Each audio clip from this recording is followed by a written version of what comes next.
Where there's still moisture there. That's wonderful.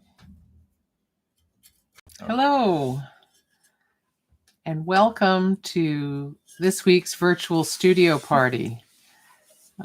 This party got postponed from last week because I had an unfortunate bleeding incident prior to the start of the virtual studio party. I did not injure myself during it, so that's good. A UBI, an unfortunate bleeding incident. And that voice you just heard is my co-host, Cal Honey. Say hi, Cal. Hi, Cal. Typical. I tell you. Typical. Yeah. Yes, so I'm Kimberly Coe, and Virtual Studio Party is the studio party that comes to you wherever you are.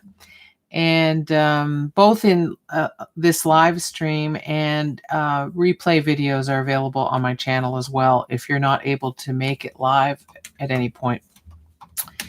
And this is actually, I'm going to be taking a break after this live stream, and I neglected to look at the calendar to determine when in April I'll be coming back. So Cal, maybe you can take a look at when I'm scheduled to return to teaching. I can do that. And maybe the week before that I could resume this. So okay, so virtual studio party for those. Hello to everybody who's here. People are arriving, the usual scenario. So while people are arriving, I'll just go over virtual studio party. I started it about a week after our first lockdown here in Ontario, Canada, back in March. And so we're actually the first one was March the 20th, and today's the 15th. So we're almost exactly a year from our very first virtual studio party. And initially I did it solo, just as Cal initially did his virtual collage jam on his channel, Cal Honey, solo as well, I believe, unless I was helping him. Anyway, doesn't matter. We're here, and for some creative community, creating creative community. You know, when lockdown first happened here in March, I started Virtual Studio Party because I was so concerned about all the people I knew who were going to be feeling anxious, isolated, missing their classes, missing their open studio times at facilities and arts organizations. Some people couldn't get to their studios. They're off. They're away from home studios. I mean, it goes on, right? And there was so much anxiety and worry. And even though we've adjusted to our varying degrees, there's still anxiety, right? So it just may be less in the forefront of your mind. And so anyway, this is an opportunity for us to hang out. Virtual Studio Party is not a class. I make stuff, and I certainly answer questions about it, and I do describe what I'm using and all of that. It's not a rehearsed art demonstration in that sense. It's really a social version of me working in my studio, trying out some things. And 2 or 3 days before the parties, I will think about what I want to do in my studio, because quite a few weeks now, it's been my only opportunity to actually get into my studio for reasons other than teaching. So it's a nice thing that way for me as well. But I try to have a variety of things, although I'll have several weeks where I'm working on a related processes.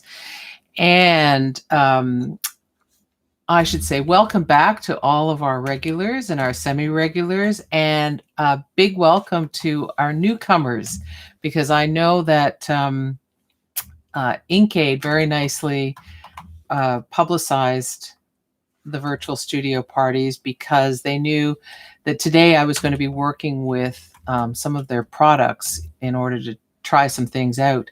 And I work with their products regularly. This is not a sponsored party. It's never been sponsored. That's kind of I'm not a YouTuber in that sense. Never say never, though. Yeah, I've just been using their products for several years and use them for a variety of things, from small image transfers onto paper to 6.5 foot high scrolls. And today I'm going to be doing some image transferring onto ceramic tile, and also into my altered book. So I've prepared some film, and I'll describe what I'm using and so on as we go. But first, I'd like to say hi to people who have been in the chat. Yeah. So catch me up, Cal. So Tina Davidson is joining us for the first time from great. Salt Lake City. Fabulous. Welcome, Tina. That's so nice. In the chat, I said, how cool is that? And she's probably thinking, well, it's where I live. But we think it's cool. Yeah. So, and Lori says, hello, hooray for creative community. Yeah.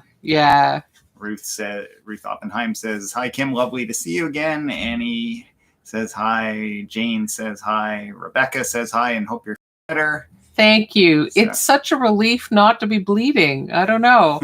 For those of you who weren't here last week or didn't see the little video I did, I was having persistent nosebleeds and I had several of them over the course of a week. And of course, I couldn't get rid of it in time for last week's virtual studio party. So that's what we're all talking about. Okay. And Cherie says hi. Hi, Cherie. She says, working in our studio simultaneously has been a godsend during this pandemic, which I cannot but agree.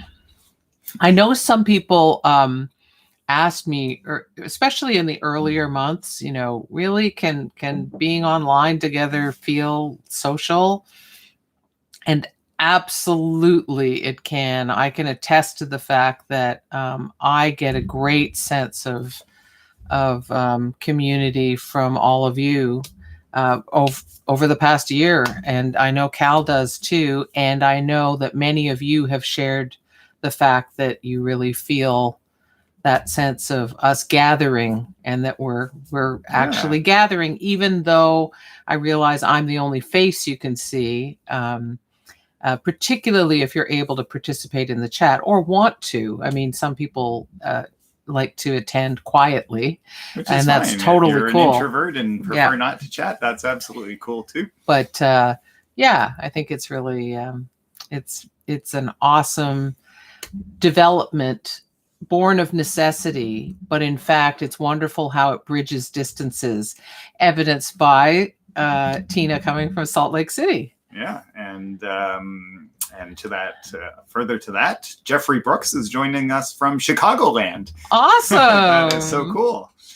Thank you so much. It's so good to see you here. Yeah, welcome aboard. Yeah. Donna Nickel says hello. Hi, Maureen Donna. Payne says hi. Hi, too. Marie. And Jim Kettenberg says hello, Kim. Glad I could watch your studio party live. Yes. And notice my face looks sort of more or less normal. Yay. Oh my God. That's great.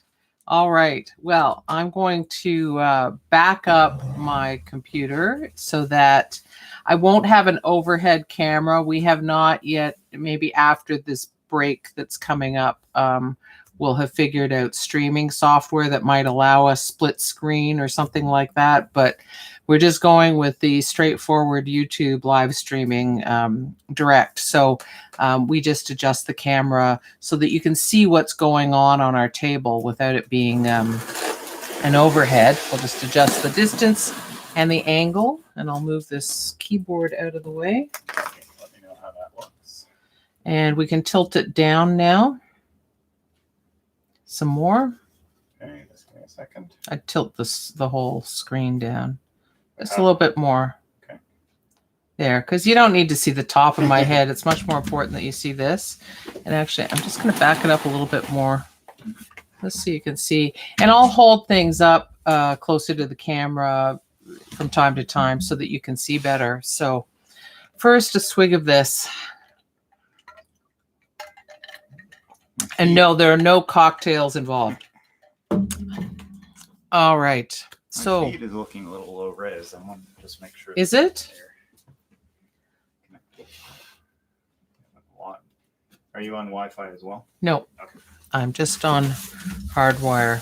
Sometimes the internet gets a little tricky, but so the first thing I want to show you is I have these 2 stacks of ceramic tiles that were I had boxes gifted to me by a someone I know who had excess tiles, and so I've got a glossy white tile, a wall tile. It's thin, and this might be more of a floor tile because it's much thicker. It's a gray, a light gray, and it's much thicker, much heavier too, actually.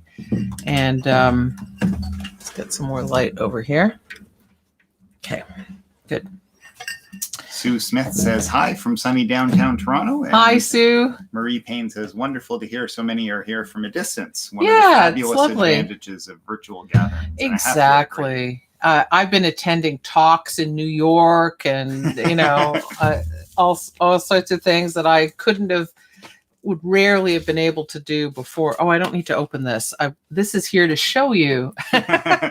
Walking and chewing gum. Yes, right? exactly. Yeah. Exactly. So image transferring onto ceramic tile. What I'm working with, I'm a multidisciplinary artist, and one of my abiding interests artistically is the human heart. And I take that all kinds of places. But anatomical hearts are a key interest of mine. And I happen to have a lot of antique anatomical heart resources. And these are ones I have printed on. You can see how glossy this is. I've printed it onto Inkade transfer film.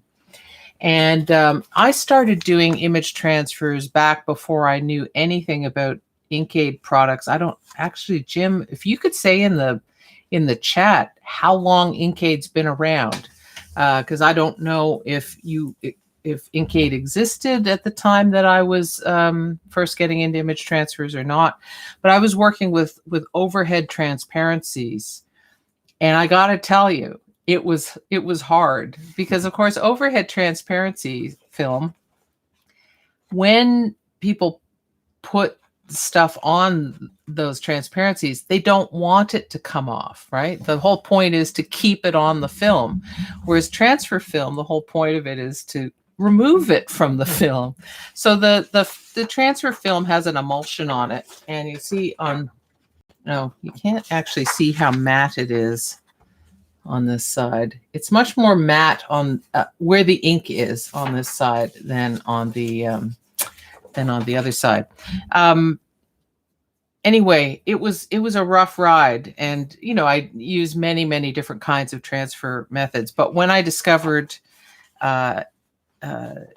digital transfer film, my world changed, because I work digitally a lot as well as physically with physical media.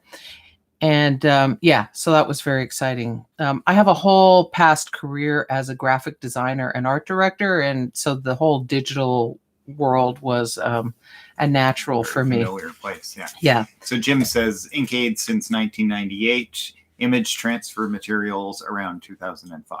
Right. So I got into it. You already existed, or the firm already existed, but I didn't know about Inkade yet. So that was a revelation. Anyway, so I've printed this on my I have we actually have 3 different Epson printers in our house because we're insane.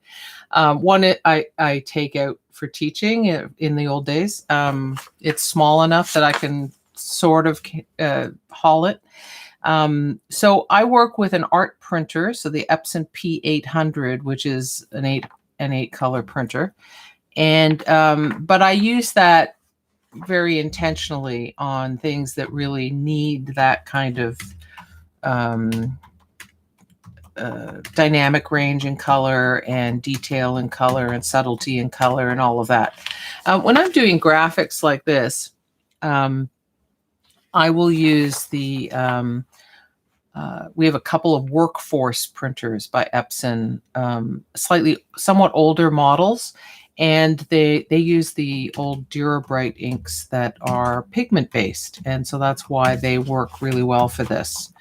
I have not, because we don't have a dye-based inkjet printer, I haven't been able to try it on dye-based. I know it's always recommended to do it on pigment-based. And one of the reasons is, if you're transferring with alcohol-based hand sanitizer gel, the water content's going to be a problem, right? It's going to move the print. Donna Nickel says that you are cutting in and out, unfortunately, which is... Oh, no.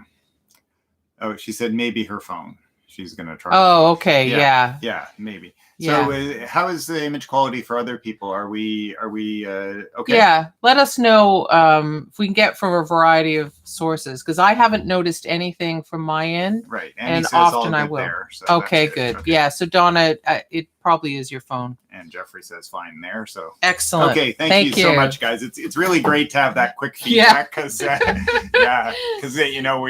we've had through COVID, we've had our issues with technology. Oh, yes. Let's put it that way. I mean, like everyone else probably. But we were a little paranoid. So, but that's great. Jim says, dye-based inks won't work in this process. You must use pigment-based inks, all colors. There you go. And that could be an issue, because I noticed, when we were looking at buying a new printer, Epson has these tank-based printers now, which is great. No more little ink cartridges, but only the black is pigment-based. The colors are dye-based. So I was disappointed to learn that. What am I looking for? Wow. So part one is the film, right? Print the film. I also have these photographs. I'm going to transfer at least one of these into my book. The ceramic tile, it's a non-absorbent surface, particularly the glazed side, but even the unglazed side is not absorbent in the sense that paper is. So in order to do that transfer from the film, I use this medium, Inkade's transfer medium. And so it's designed to dissolve the emulsion to allow it to transfer onto the surface. And it comes as a But this is a concentrate. I just want to emphasize, you do not use this straight out of the jar, okay? Just don't do that. Read the directions. I'm not going to read the directions right now, but I will show you that this is my solution that I have mixed up, okay? And it's cut with 91% rubbing alcohol or isopropyl alcohol, which in Canada used to be impossible to find, but I did find it at Walmart. So I guess being a big American company, they brought 91% into Canada. Yeah, because Canada, basically, you get 70 or 99. Right? Yeah, 70 or 99, which is also more like Europe. Europe also has 99. So then there was a method for cutting it. But anyway, I've got that, and going to check on the status of my,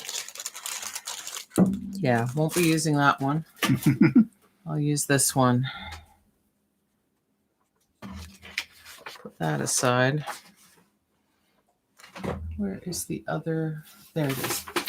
Okay. So before I dig in, I get some things handy for sort of storing until the next use. I get a Ziploc bag of some kind. As long as it's airtight, that's all that matters. And I put some rubbing alcohol into it. Do you mind stabbing that for me, dear? I do not. And the reason is you do not take the brushes that you use for using the transfer medium. You don't go and wash them in your sink or put them in a container of water. That'll turn it into a gloopy, horrible mess and be bad for your plumbing.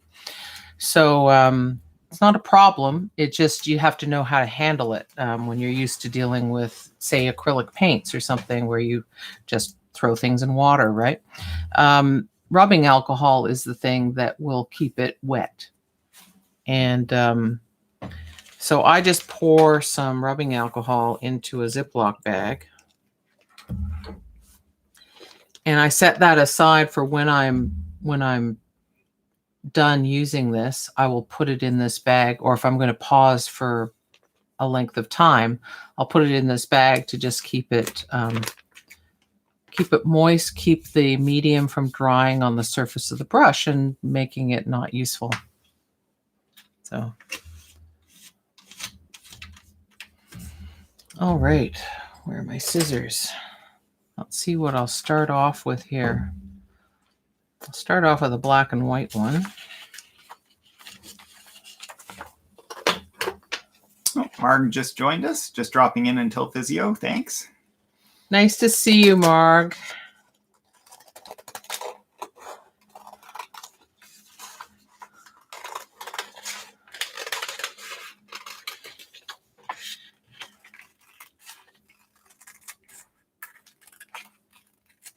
I'm trimming out one of my hearts, and I'm trimming it out. You know, I could get very detailed about it and I could get very fussy about it, but I'm just trimming it out with a pleasing but not fussy margin, because the emulsion will be visible, not glaringly visible, but you know, as you shift the angle, right, you'll see the surface of the emulsion when the transfer is done. So could you do like really, like without any ink at all, could you transfer emulsion in interesting shapes to do kind of like a blind emboss, like super subtle sheen difference thing?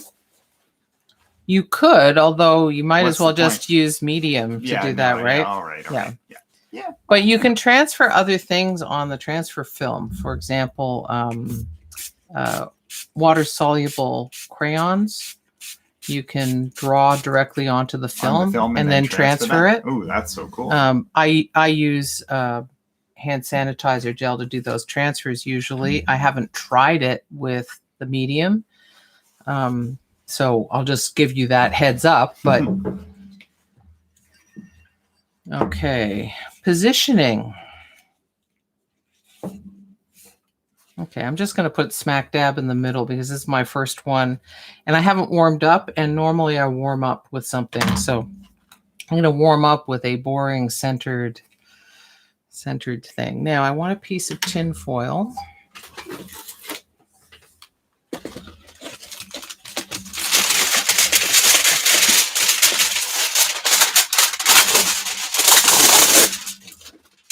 I didn't actually need to get the extremely long tin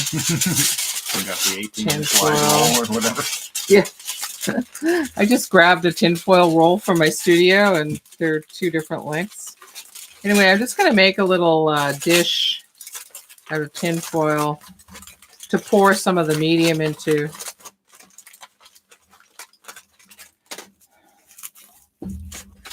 There, fancy schmancy, eh? Wow. Sign it. Metalworking is my life.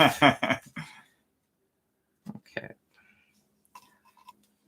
So you don't want to dip your brush into the medium, the container of solution. You want to pour the solution out into something and work from there, because you want to keep that pure solution pristine, right?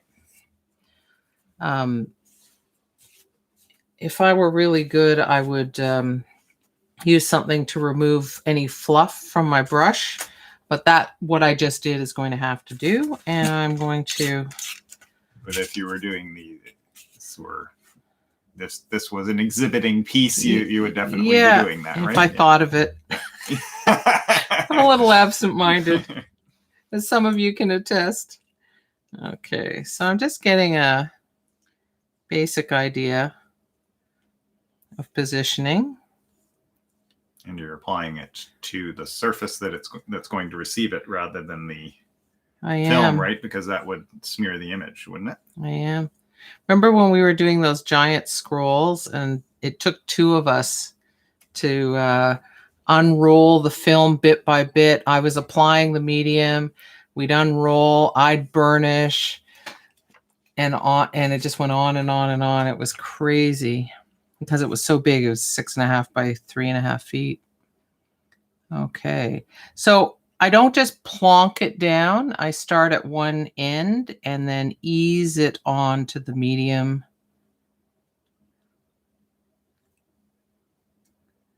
Ease it on.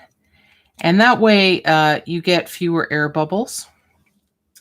And I'm just going to very gently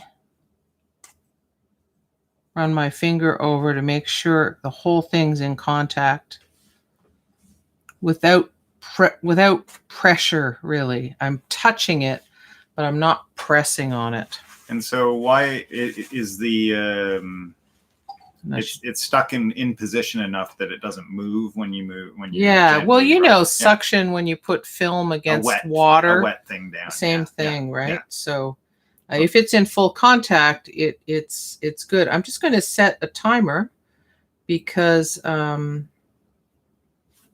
find 3 minutes is a good amount of time usually. Now, is that on porous material normally? Yeah, but you know, we're talking about the medium taking releasing the emulsion. Yeah. So, and when I lift the film, I'm going to use one of these. Utility knife? Yeah, a blade to lift it. Yeah. Not dig at it, which makes it slide along and all of that, you know, more precision than that. Okay. So while that's going on, why don't I try something on the white? Maybe I could do 2 hearts on one. I wonder. I didn't, you know, I put 4 onto a page, not thinking, gee, I wonder how I'll one step at a time. But that's, you know, that's the bigger, better thoughts come as a result of trying stuff, at least in my studio practice. I'm a big believer in thinking while doing. Yeah. There's that great Picasso quote, which I love, which is, inspiration will find you if it finds you working. And I definitely find that I can go with like nothing in my head and I get my hands busy doing something, whatever, right?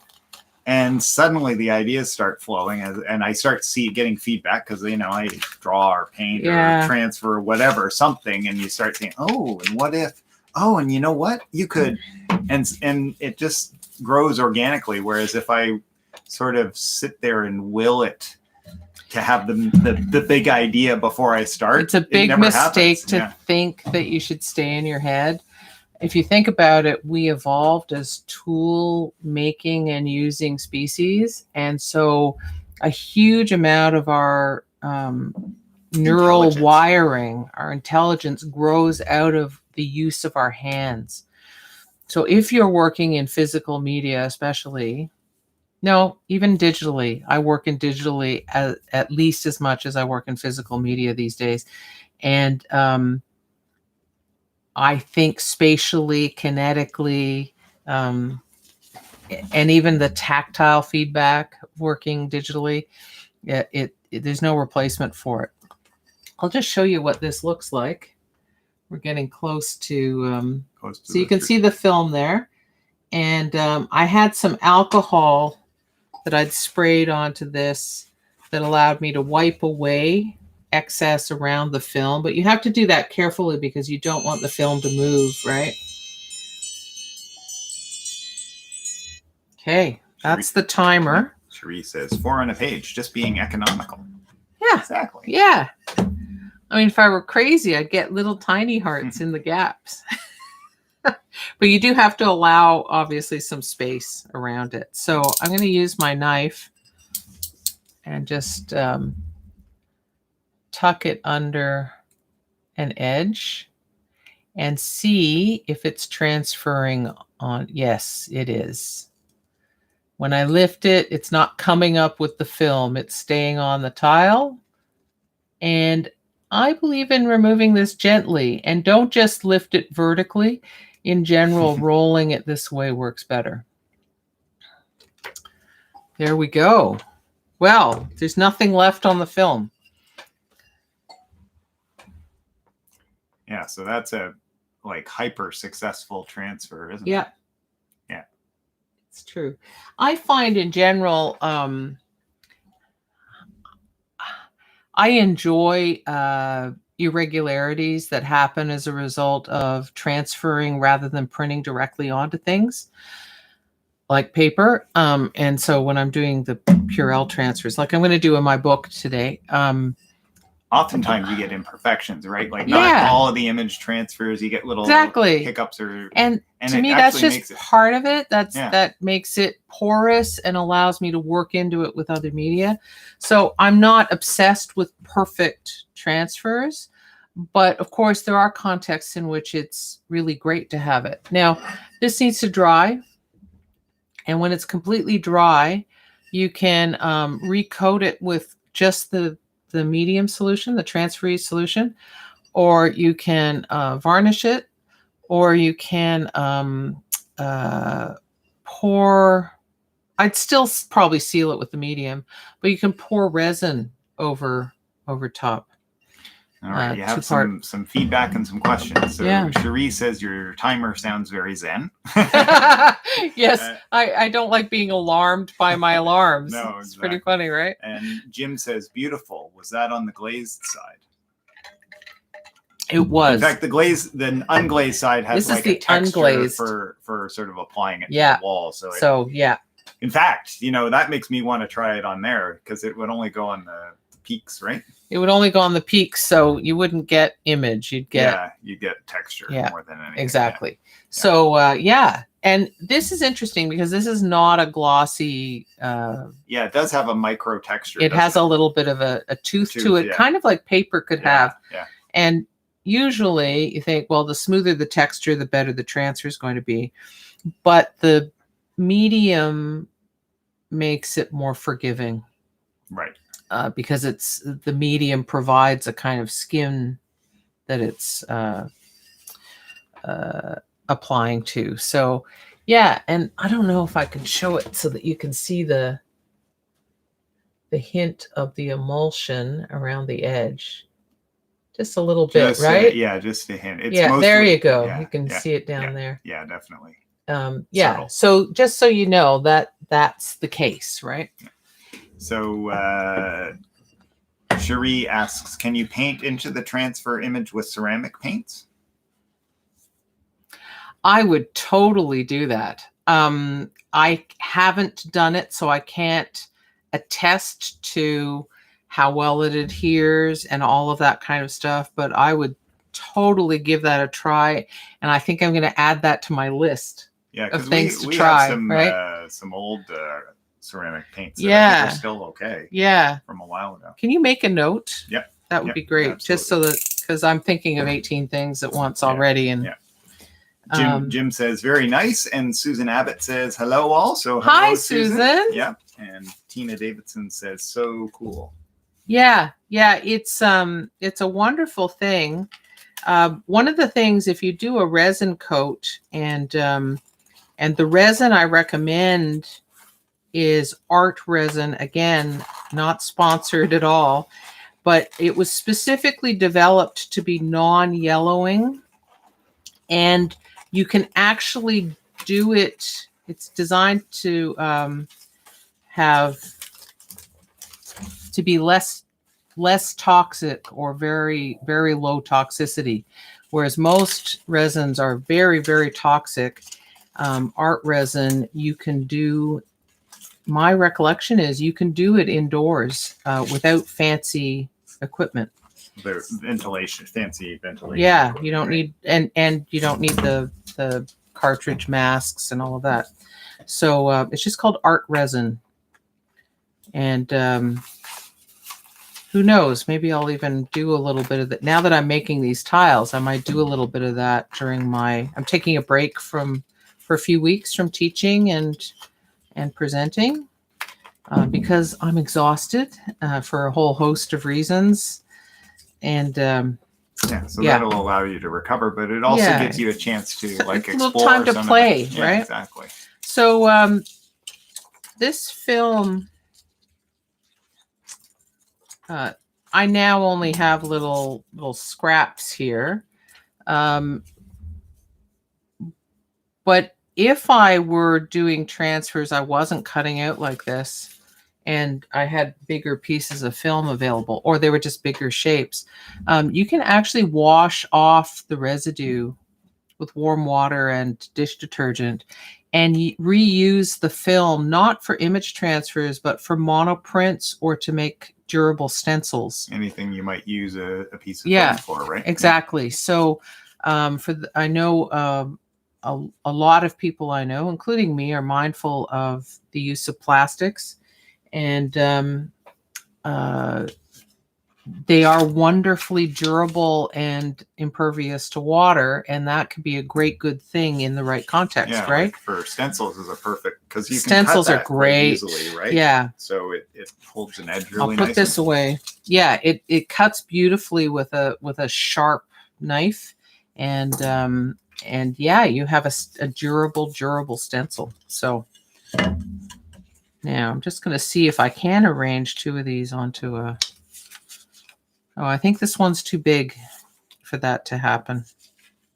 Yeah. If you had more time, you could transfer again on top of one of the previous Yeah. transfer if it was sufficiently dry, correct? Yeah, if it's totally dry and you seal it up, then you can do it again. Yeah, and so that's one of the things. So you see, this one's quite big. So I'm just wondering.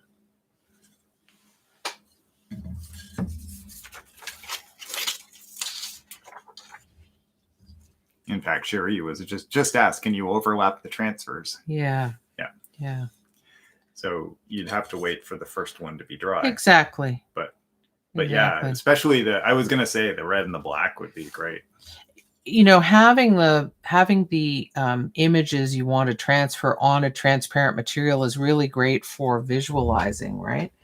Because you know, if you're doing I love doing acrylic skin transfers, but you know, you're talking about them being on opaque white paper, so you can't sort of visualize things like this in the same way so directly. It allows you to see not only what it looks like in position and move the position around, but you can also see how the overlap is going to look like because they're transparent. And it's great. The optical mixing of colors, like absolutely. Like the red on the black and black on so the red on. or red and black. Right? Yeah. So you see, it looks different depending on what's on top. Yeah. And that's true when it's done too. Well. Yeah.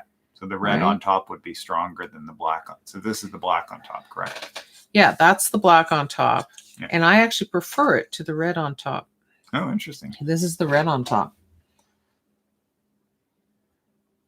Mm-hmm. I actually think too much is getting lost in that. Cherie says, looks like an artichoke.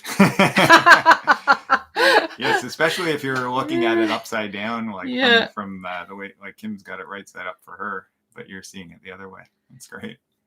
So image transfers are a printmaking method, right? Aside from the fact you're printing onto the film, the transfer is a form of printmaking and a transfer print. And so one of the things you do need to remember, just I'm going to mention it in case anybody wants to try this and forgets. You need to mirror image the imagery that you print so that when you print it like this, it comes up in the correct direction.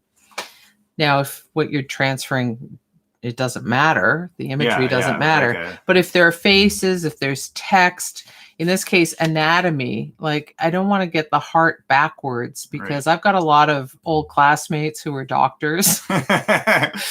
Right. And also I'm part of the sci-art community, which is science-based artists. And yeah, I would have to hang my head in shame if I transferred it backwards, right?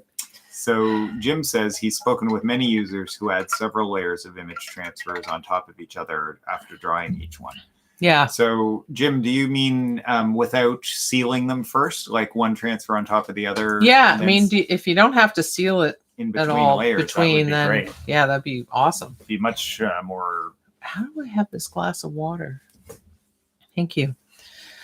I definitely need sealed beverages here. So, okay, so I'm going to transfer this one onto the white tile, which is just, it's going to be the same process.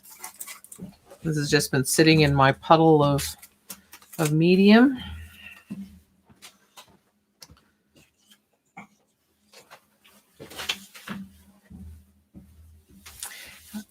And I think being able to layer up is just one of the wonderful things about it. I mean, when I work digitally, for example, layering and transforming is key to what I'm doing. Jim says he believes that's the case, that they're just doing one on top of the other. Okay. So you should. I'm gonna test that. I'm gonna test it on this tile. I won't be able to do it during the virtual studio party, but I'm gonna get the first layer down, and then I'll test it.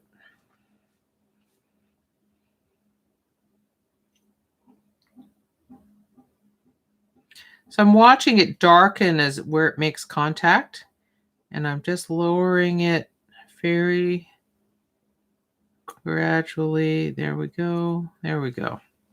Okay. And just touching it. Yes, I can see it. It made better contact just from a bit, just touching, not pressing. Because it's floating on a thin puddle, right?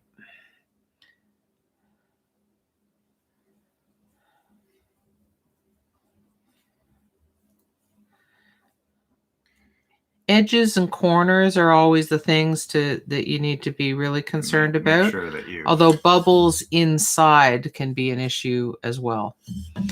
So that seems to be nicely in contact. Yeah. Yeah. So I'll just start my timer again, my little Zen timer. And just out of curiosity, do you have like an approximate window for how long those transfers take to dry? Well, right now I'm touching the edge of the margin because I didn't want to risk the image, and it's touch dry. Right. I mean, it would probably depend on the substrate, right? But yeah, it's not 100% dry. I felt a slight tackiness, but it's there. And you don't want the thing is, you don't want the image to be fragile, right? So who knows? I mean, if it's going to dry that quickly, I might be able to, at the end, put the final red. Ruth has a question. How long do you time it? 3 minutes. 3 minutes. Right? Yeah. And I always use a timer. Because you know yourself. I do. Now, it's probably different on non-absorbent surfaces, but when I'm transferring onto paper, I've had the problem of I left it too long and now the film is glued to the paper. Right, because it started to dry. Oh, yeah, and it's like totally, it's glued. Well, and you'll have less of the problem with this because the tile is not absorbent. Exactly. But the paper, and then, exactly. So it's so much fun seeing these. These are like 17th or 18th century engravings, anatomical engravings used for scientific purposes. And that I'm very geeky about that. So I collect everything I can find digitally. Although there are a couple of books I'm also looking to purchase at some point. But you do most of your image finding digitally online and I buy collections and all kinds of things. High-res scans of such things, right? Yeah, and there are also public domain sources from libraries that are digitizing their collections. In fact, Robarts in Toronto at University of Toronto, they have a rare book library, the Thomas Fisher Rare Book Library, I think it's called, and they have at least one extraordinary antique anatomy book, and that has some beautiful stuff in it. So yeah, lots of fun digging to do there. So Marg's ears pricked up. And Yes. so she's saying, did you say I could draw on the transfer paper and then transfer? With watercolor crayons. There you go. Go to town. Yeah. For those of you who are wondering, just in case anybody here is not familiar, there are a number of brands of watercolor crayons. Here's my timer. This is an affordable brand. It's made by Mungyo, which is a South Korean company. They do a gallery line, so it's Gallery by Mungyo. And but there's also Caran d'Ache, which is Swiss, isn't it? Swiss or French, and I think it's French, pretty Swiss, expensive. but Yeah, they're quite expensive. I mean, they're lovely, but they're not cheap. And they're fabulous, right? But these are also good. So anyway, that's what they look like, and they're water soluble, and they're fabulous, and it's really fun. So when I teach image transfer workshops or contemporary mixed media workshops that incorporate this process, we will go in and alter the film. So the film is alterable before transferring, which is, I think, quite exciting. All right, don't get into the book. You need to peel up here. Oh yes, thank you. There was a reason that timer went off, right? Okay, so here we go. Ruth asks, must you use Inkade for that? She says inked, but I think Inkade is what she meant. So you might have missed this at the beginning, but this transfer film is designed specifically for transferring. That is, to have the image that's printed on it removed. If you use normal overhead transparencies, those are designed to hang on to whatever's printed onto them for as long as possible. Yeah. I actually bought some brand of, I think it was Ink Press or something, of overhead transparency just to try it out. And I tried everything I could think of. I didn't use gasoline. Okay. I admit I did not do that. But nothing was going to remove what was printed on that film. It was amazing. But it was designed to stay on. Exactly. Right? Yeah. It's meant to be an overhead transparency where you want it to last. Yeah. So, there is another company that makes transfer film called DAS, but I'm using Inkade today. So the film has all those beautiful dendrite. Yeah, so I had a image have relatively thick coat of the medium. Let's see if I can, there, you can see there's a sort of texture to it because I had a thick coat of the medium. The other one, I had a thinner coat of the medium. And so the texture is really coming from the tile. It's not coming from the medium. So Ruth says, no, I mean if you use the watercolor crayons, but same applies. Sorry. No, but the same applies, right? Because it's designed to transfer it, right? Exactly. The point is whether it's overhead transparency meant for digital printing or this transfer film, there's an emulsion on one side of the film that takes the ink. Okay, it takes the ink from the inkjet printer. Or takes the drawing, right? I'm getting to that. Sorry. An emulsion that takes the ink from the inkjet printer. The transfer film one, which is the other kind of film you can get, is designed to stay stubbornly on the film, not be removed at all. Okay. If you use uncoated film like Duralar, you can buy pads of Duralar or rolls of Duralar, the glossy kind, you can make monoprints from that. So you could use watercolor crayons on that and make monoprints from it onto, I would suggest damp And paper. paper. Yeah.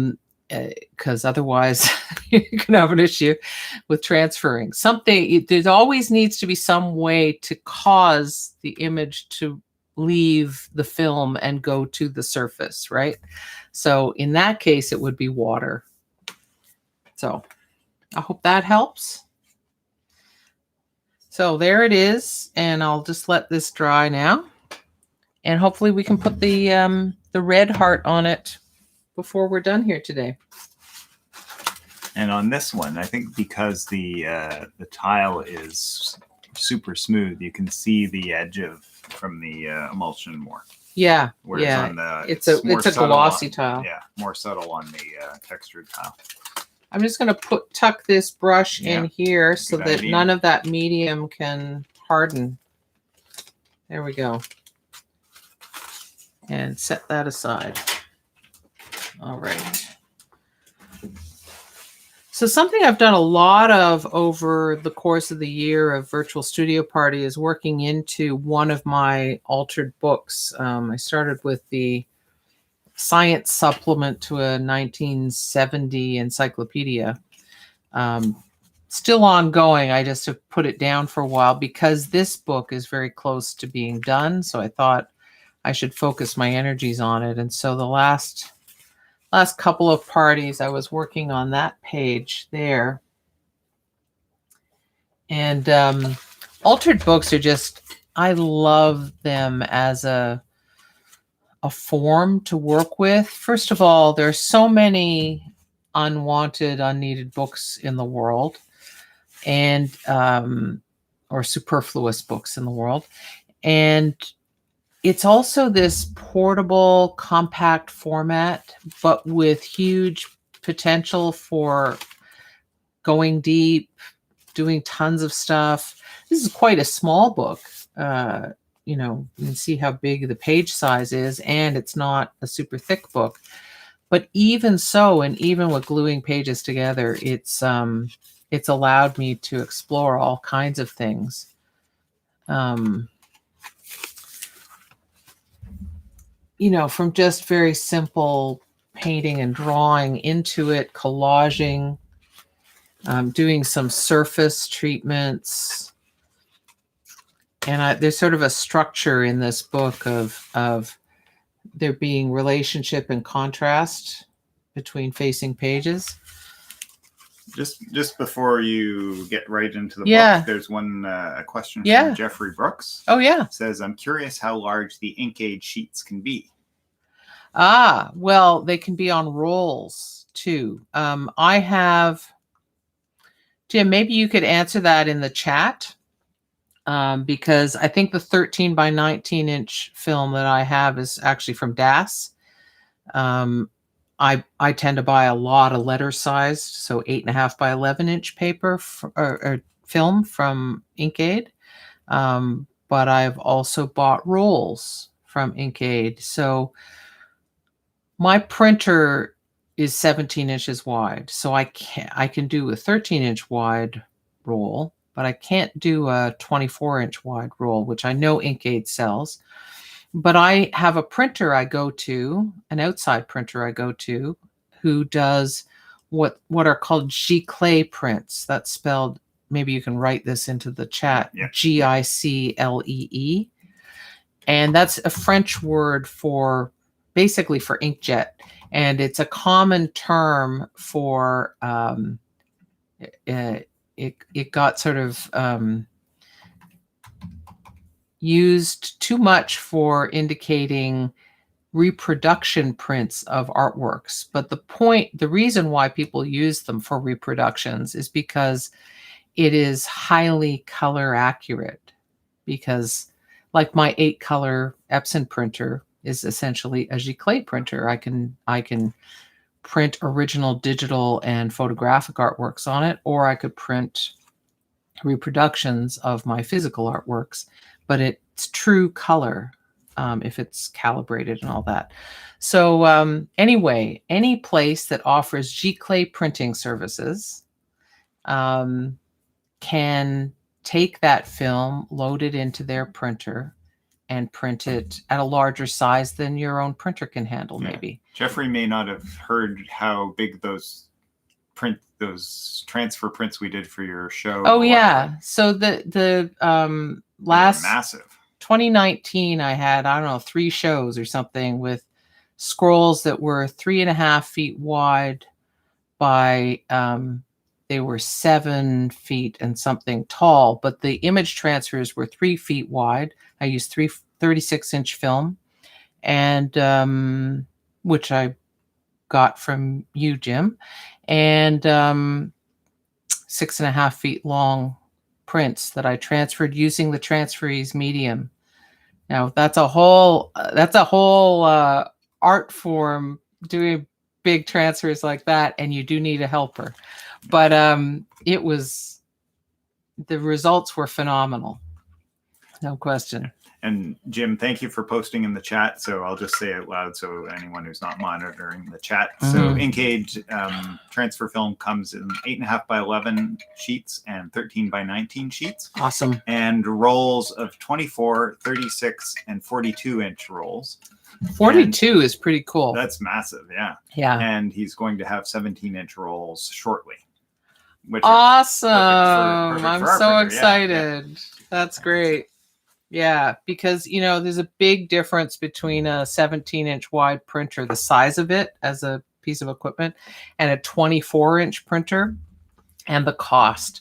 So that's very exciting.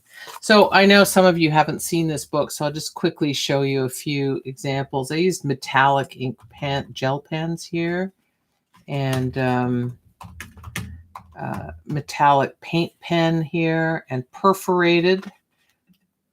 So those are actual holes and nubs. And this is quite a rich surface.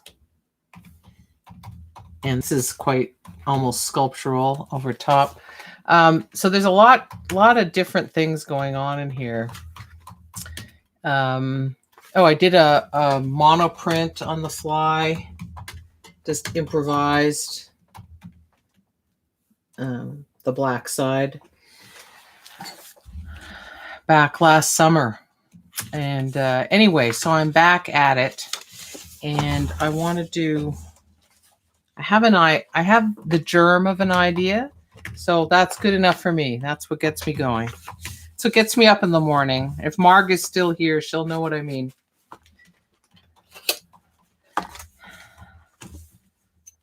Okay.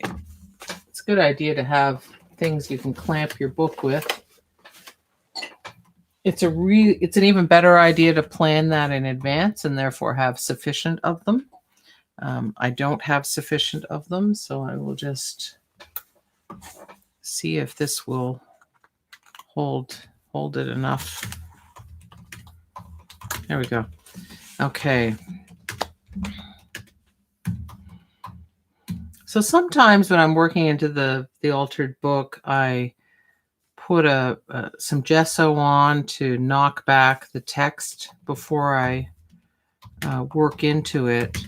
The kind of transfer I'm going to do onto this as a mixed media layer needs the paper to be absorbent, so it would not be helpful to put the gesso on. If I were putting the gesso on, then I'd want to use the transferease medium to do the transfer.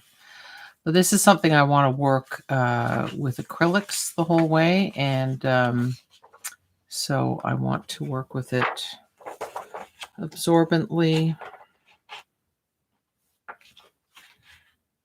Yeah, the color one. Wasn't sure, but now that again, the nice thing about it being on transparent film is the fact that I can look at that and say, this is how I want it to be. So, I could print this photograph out and collage it in, but when I transfer it into the book, it will, the text of the book will show through. I just had a question earlier because we got up on, but Jane asked about your book. How do you get perforated in the middle of the page? Must be a tool. All I have is a hole puncher. Yes. Cal, do you mind going to the left Little drawer. of the, and I think it's the bottom drawer, that the Japanese screw punch. I use a Japanese screw punch, and that's a tool that's often used, I think, in bookbinding. But it really it's useful for anyone who needs to punch holes, be able to do it anywhere on a page.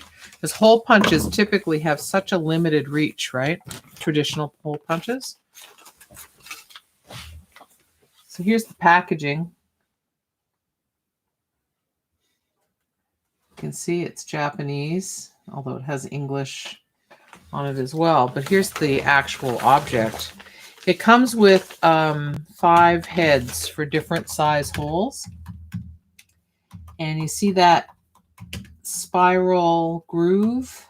That's the screw part of it. So when I push, this rotates and causes the cutting edge to rotate in the page.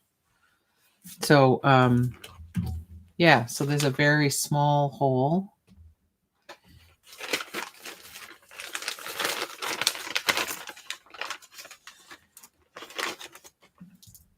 And then it has bigger holes as well. So I love this tool. I wish I had big ones too, you know, that made bigger holes. But I do have other kinds of punches. I do love a nice paper punch, I have to admit. Okay, so I'm positioning this. I'm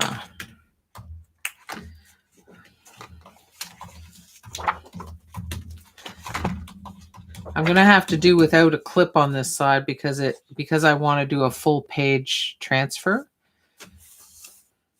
So Marg is asking where you got it. I have to imagine the Japanese paper place. Would that be correct? Or I'm sure you can get them at the Japanese paper place, or anywhere that sells bookbinding products would be a good bet. I have a feeling I got that one at Lee Valley Tools. I don't know if you know, our American friends here today may not be familiar with that place, but it is a mecca for everything tool related, whether woodworking or gardening or otherwise.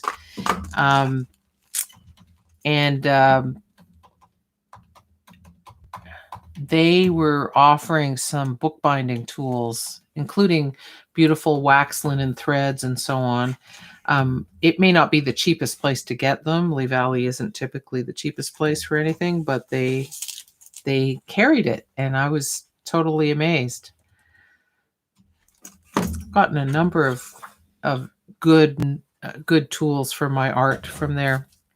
Okay, let's get a brush.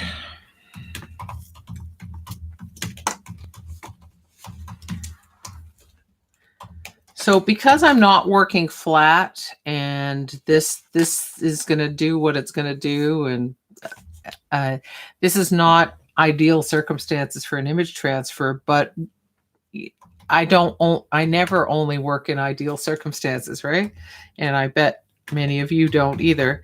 So I'm just going to squeeze some alcohol-based hand sanitizer gel. Some experts say only Purell will do. In my experience, hands-on, 1 step is just as good as Purell. 1 step. So, based on a pretty good testing process. So Kim, you're the more technical person. Yeah. Jeffrey was making reference to Epson K3 archival links. Are you familiar with those? So that's not something I had heard of before. Is that a form of the ultra chrome or whatever? It looks like it might be. Actually. Yeah. We actually have a cyan one right next to our printer on top of one of those rolls. If you want to just grab it and see what it says. Yeah. Yeah, so the P800 is using one of the ultra chrome, I think the newer kind of ultra chrome. But I think the K3s are pigment based, in which case they're perfectly fine for this process. Yeah, this one, ours say ultra chrome, but not K3s. Not K3. Okay, so okay. This is going to be a bit of a, oh, you know what I really need? Yeah. I'm sorry. What do you need? One of my applicators, and usually it's in the top of the cart. Here, the cart. You see them tucked in there? Yeah. Okay. If I had, okay. I'm holding up this end of the film because I don't want to burnish it down. I want to burnish it down properly, that is to say. Talk much? Okay. I'm using an applicator. Now, because of the delay in putting it down, some of the hand sanitizer gel may have dried up a little bit. So I'm expecting this to be quite a distressed transfer. Just FYI, okay? But that actually might. That might be quite interesting. Yeah. Exactly. So we'll just see. And if it isn't, you know. But that delay is important because the absorption in the paper will cause the surface to dry out, and that means there's no transfer because it has to have this on the surface. You're fighting two things, right? You're fighting the paper absorbency and the evaporating of the alcohol gel. So it's very time sensitive, that process. And the fact that the page is doing this and that I didn't think ahead of time to get this, and just so you know, this is situation normal for me. Okay. So sometimes I think some people are naturally by nature very methodical, very really good at thinking in advance. They're not necessarily improvisers, and but it means that, you know, they'll set things up and everything. They'll have all the things they need and so on. And I'm a big improviser of necessity. You might think after seeing me today, but it's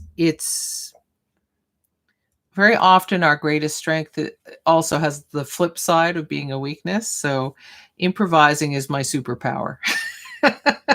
Well, like a jazz musician might have a great night and an off night because they're improvising, right? Whereas someone who's a classical, I play it by the book every time, there's a consistency, but there's not the out of the park flights of exactly. So here's an example. I could tell by the way it was looking that this didn't have enough of the gel, and when I lift it, see, there's nothing going to the paper there. So what I'm going to do is I'm going to put some on this brush and brush it along that dry edge. I think the edge is great. Oh well. Cal needs to be doing some image transfers, I think. You think? Yeah. Don't worry, it's going to be distressed. There's no question. I shouldn't be distressed. It's going to be. This is going to be distressed. You know, the page is doing this. That's causing some of the distressing already. There's a big crack going through one of my eyes, but I think that's going to add enormously. And I'm just going to put the timer on for 1 minute just to give it a little bit longer. And I'll just let the warmth of my hand encourage it to transfer.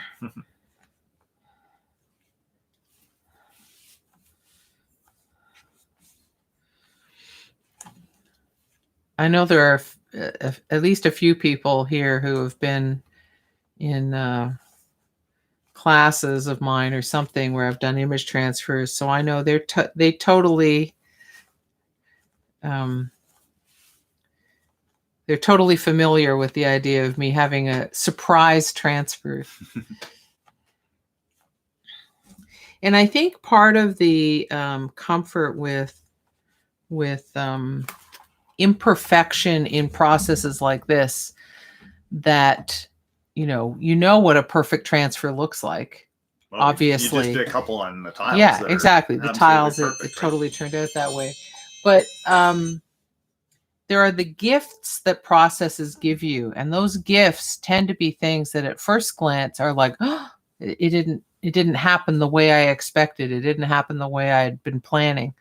And but those are the gifts, and it's a question of seeing them as opportunities rather than as problems. And it helps to come from a visual art point of view mentally with this stuff than a photography, because in photography there has long been, now contemporary photography is going all kinds of amazing places, but there's a long tradition of technical perfection, right? So, all right. I'm going to lift it, and why don't I do it close to the camera? Because the reveal is always so exciting, right?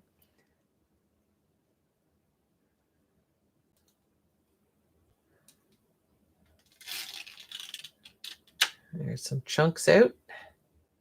Here's a chunk out. Let's see if I can get one little piece back on. Yeah, I got one little piece back on. That's good. So you're trying to fix a couple of things that, yeah, just a couple of things where, like, the eye is something where if you can get a little bit more of the eye, that's a good thing. Let's get that little bit. No. That eye's pretty good. I actually like those white. There we go. Caps. Okay. Let me just wipe this off and then I'll show it to you. This, by the way, is fine to put in water. Okay.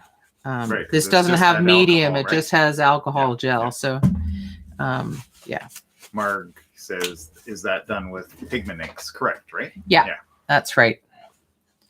So, yeah, if anybody knows of a good pigment ink Epson Workforce printer or something, I know Marg was looking for one at one point. So there we are. Yeah, that's great. Right now, those holes create all kinds of opportunities. We have to let it dry first. But, you know, there's a big chunk out of the mouth. Well, you'd be amazed how the simplest thing, like completing the mouth using something like watercolor crayons or acrylic paint, lifts the image transfer into another realm, into the mixed media realm, and into a richer visual experience. And you don't have to be a great portrait artist to complete that shape, right? It's all the clues are there. You got lots of cues and clues, right? That's right. So Marg's got to run. She said thanks, loved it. Bye, Marg. Marg. So glad Thanks you could be here for a good chunk of it, actually. Yeah. I can't believe how the time has flown. My God. Yeah. Cherie says, love the imperfections. Yeah. So the imperfections give it character. It also, it becomes much more evocative, right? Like memory is imperfect. We are imperfect. So I'm thinking about this as a portrait, right? It hints at depth and texture of personality and mood and existence that a perfect image transfer would not have. And there's also, when you have highly recognizable imagery, and for us as humans, the face has got to be at the top, absolute top. Unless you're list. actually face blind, which is a thing, but a very tiny percentage of people have it. Then you can distort and distress a face significantly and still have no problem recognizing it. Exactly. That it's a face. Just think about when people look up at clouds or at rocks. What do they see the most, right? They see pieces faces, of right? toast, Yeah, right? yeah, I yeah, mean, exactly. pieces of toast have been auctioned off for huge sums of money, or stains on walls, because they looked like a person's face. Yeah. But that just speaks to the fact that you can mess with them significantly and still have them communicate. So this is damp, but it I can touch it very lightly and it's not damageable, but it's damp, and you want this to dry before you work into it with other media. Now I'm going to check on the first transfer. Second transfer. Thank you. The first transfer of 2 on this second tile that I transferred onto. And so I'm just going to... Susan says it would be interesting to use metal foil for the white spaces, like Japanese repair of broken pottery. Oh yeah, like kintsugi. That's a great idea. Absolutely. Yeah. Well, it's funny you should say that, because one of my plans for this, now seeing how the transfer looks, my plan could change. Or I could use it for the gray one, adding color other ways. But I actually wanted to collage on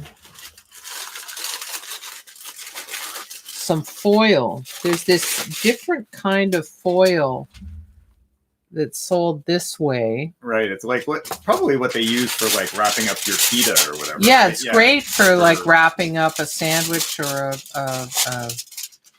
a wrap. Yeah, wrapping a wrap. Wrapping a wrap or a falafel or something. Euros, yeah. But it has texture to it, and it's a little thinner than the aluminum foil I used for my dish. And I thought it would make a really, and it has a dull side. This is relatively dull. Yeah.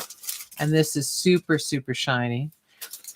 And I had the idea of collaging this onto this page with some cutouts from the face. Yeah. But I'm going to have to sit with it because, you know, it's now a thing. And one of the most important things when you're making art is to be open to what it suggests, right? Listen to it. Yeah. As you're doing the stages, pause and listen to the stage. What's it calling out for at any given stage?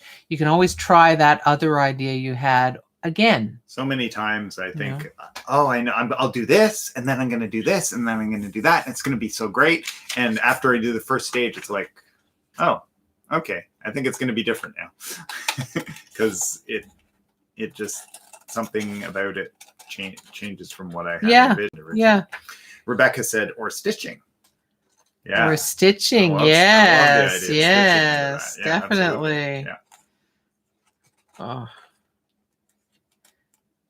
Yeah, I'm so sorry I wasn't able to offer that one day contemporary mixed media workshop I was planning to this term just ending.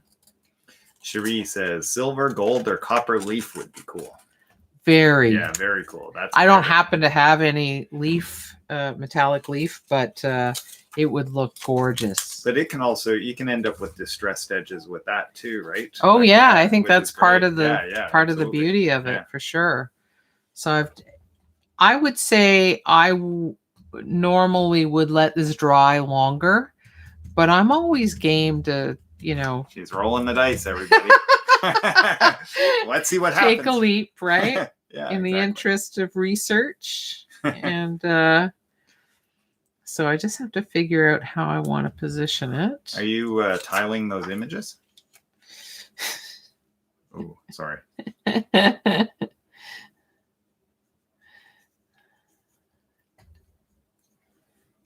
Just trying to figure out how I would like this best.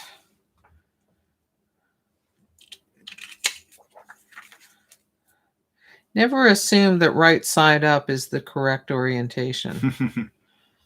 That's my... I'll do it like that.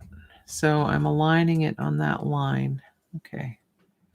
And that line. That line and that line. Okay. Cherie says, nothing ventured. That's right. So you're looking That's for right. this. I'm looking for the baggie. Thank you, dear. And my little tray of, probably put a little fresh solution in here.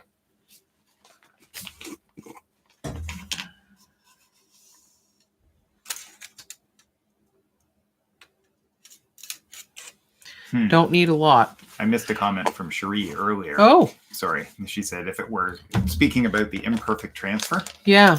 she said if it were perfect, it would look digital. The imperfections make it bespoke. And that's absolutely true. Yeah.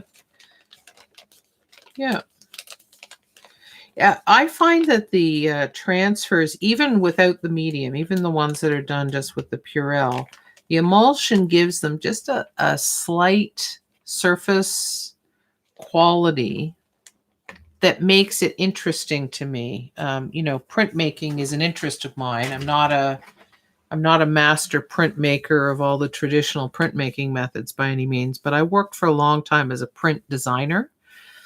And so thinking in terms of printmaking and seeing how things look printed interests me. Cherie has a question. I'll just finish that. The transfers, they have a quality that's different than a straight digital print onto paper. And I like that. I also like straight digital prints. I'm not a snob when it comes to this stuff. It's just different things, different processes create different effects, and I find all of that interesting. Cherie has another question. Please. She asks, can you run the image off the edge in transferring? I think maybe like you're fitting these within the edge of the tile, right? Yeah, so the tile has an issue in that it's not flat at the edges. It's rounded. Mm-hmm. And so it's tricky. You can round in one direction, but the transfer will suffer a little bit. That's why one of the reasons why the book won, because it's on a surface like this. It's as distressed as it is because it was dealing with not being on a flat surface. The flatter the tile, the better result you can get right to the edge. But in theory, in principle, yes, you can go right to the edge, but not the waterfall edge is a problem. Like this one has a waterfall edge, so it's meant to be the top row of tiles, and that won't work because it's too tight a radius. Right, a gentle radius might be all right. I should put the timer on while I think of it. There we go. I'll just give you a heads up that it's 3:23. Yeah, that's why I timed it like this. And I'm just going to spray this paper towel with some alcohol.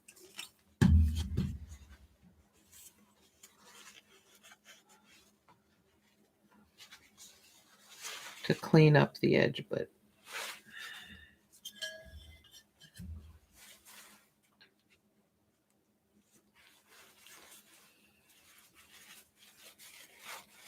by the way, with the transfer medium, you need to use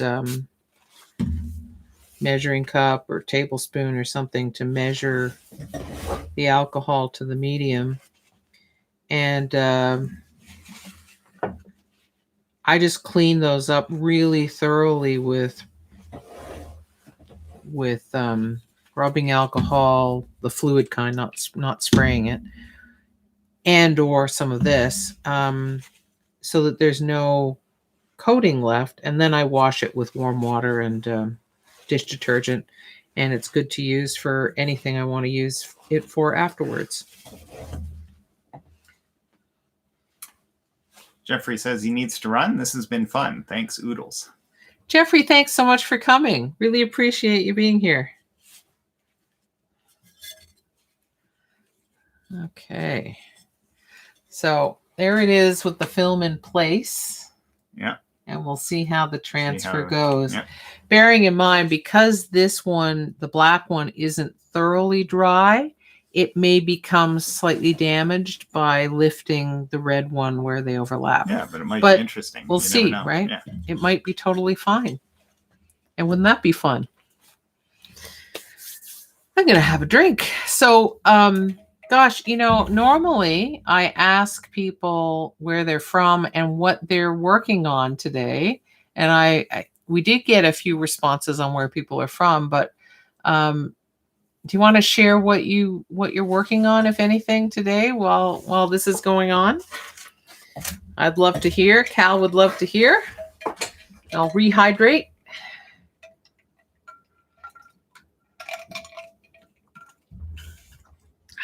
It's totally cool to just be hanging out as well, as my regulars know. But I know very often, for example, there are some devoted collage artists here who. Yeah, I don't think I mentioned, but Mira joined us earlier. Oh, Mira's here. Yeah. Great. Hi, Mira. She's been here from a long time, but life is, you've been Yeah, very busy. been You've been busy. very busy. So Speaking of collage, next Monday is Cal's virtual collage jam, the last one before he takes a break. And in fact, Rebecca says the thing she's working on is for her collage for my class, the travel. You're in the class. travel collage class. Excellent. Jane says, "Thanks, Kim. I think we're simpatico with our tools." And Cherie says, "Would there be a preference on where you lift the second image from? Tile only over the first image?" Yeah, I'd start with tile Or only, just because over when the you're drive. first lifting, you're also just making sure that it's actually transferred, and it has. Okay, so let me bring that close so you can see. So you see how there's the film and the image is down. Yeah. So you always start with a corner, or this has no corners, but the equivalent. Yeah. And just make sure that transferring is happening, and then ease it off. And it seems to be going well so far on the double layer. Yeah, very, very clean. Totally fine. Yeah. Totally fine. So this was still a bit sticky. It wasn't super sticky, but it was still a bit sticky. So the black was not totally dry. And yet, seems to have worked just the fine. double layer transfer has worked really well. Yeah, boy. Right? Crazy, actually. Like super crisp. Yeah, it's got all the details. Yeah. They're all there. Very nice. So if I pour resin over this will be ready for someone to tile into their favorite kitchen or bathroom. I love that idea. Yeah. So a couple of answers to your question. Susan says she's just hanging out doing boring admin work. Right. She says, "Great session, thanks." Oh, good. Jane says, "I've stitched on sewing machine some ironed coffee filters and now filling in my spaces with watercolor and design." I love it. Very native. I love it. Yeah. Inkade says of that transfer, well done. Thank you very much. And Cherie says, fantastic. And I'll post this double transfer onto Instagram. So if any of you and Jim, if you want to see that and be able to share it. A photo of it. Yeah, absolutely. Yeah. What? Yeah. Oh, that's so, wow, this has flown by. It really has. I see it's 3:29. Yeah. Cherie says, fantastic. Yep. Thank you. Yeah, it really turned out nicely. One of the things I love about the black one that I did is all the little tags, for labeling what part of the heart that is. And they're in... and it's so fun how it comes into the red as well. I mean, of course it does, but once you see it, it's quite... Seeing something actually done is different than just having it in your head. Mm-hmm. Are those typeset or are they hand lettered? Or can you tell? It might be too small to be able to tell. Probably hand lettered, right. But done font like. But very well done. Yeah. Because 18th century, right? Yeah, exactly. So Jim says, thank you. And Annie says, that was fun. need to look for that Japanese hole punch. Thanks. Have a great week, you two. Likewise. Thank you Annie, very thanks so much for coming out. Yeah. And, to my regulars, I know this is a lot more class-like than our usual virtual studio party, but there's so much technical involved in what I'm doing here and I knew that some people were here specifically because of this process. So that's why I did that this week. And I hope it was interesting for everybody. And I hope that those who came for the Inkade process found it interesting and useful to see it done. So thanks again, Jim, and Inkade for publicizing the event. And thank you for your products, because I do enjoy using them very much. Cherie says, very informative, a page of notes. Yeah. Jane says, thanks, guys, as always. And, thank you so much, Jim Jane. says, much appreciated, Kim and Cal. Thank thanks. you. Yeah. Wow. Yeah, it just flew by today, honestly. So I'll be co-hosting Cal's Virtual Collage Jam next Monday.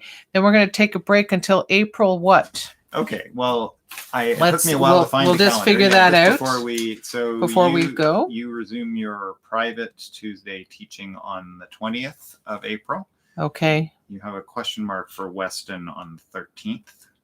Right. No. Which is a Tuesday. So maybe that's the week I should start. Okay, so that would be the 12th. Okay, so I will be back with Virtual Studio Party on the 12th of April, Monday at 2 p.m. Eastern Daylight Time, just like today, and on my channel. And Cal will announce next week. Yeah, I'll either start the week before that or the week after that. Yeah, exactly, because we alternate, right? Yeah. So thank you, everybody. It's been a fantastic winter with you at the Virtual Studio Party. And after my break, I really look forward to getting back to this especially. So take care and keep making. And if you enjoyed today, please give the video a like, and it helps spread the word. It gets suggested to other people who might be interested. And we'll see you in April. Well, I'll see you next week, or at least Cal will. All right. Yeah, and Jim says, our pleasure, and Rebecca says, thanks for this. Kirk says hi. Yeah, say hi to Kirk from us. Yeah. And thanks again for take care, being everybody. Here as always, Rebecca. Yeah, take care.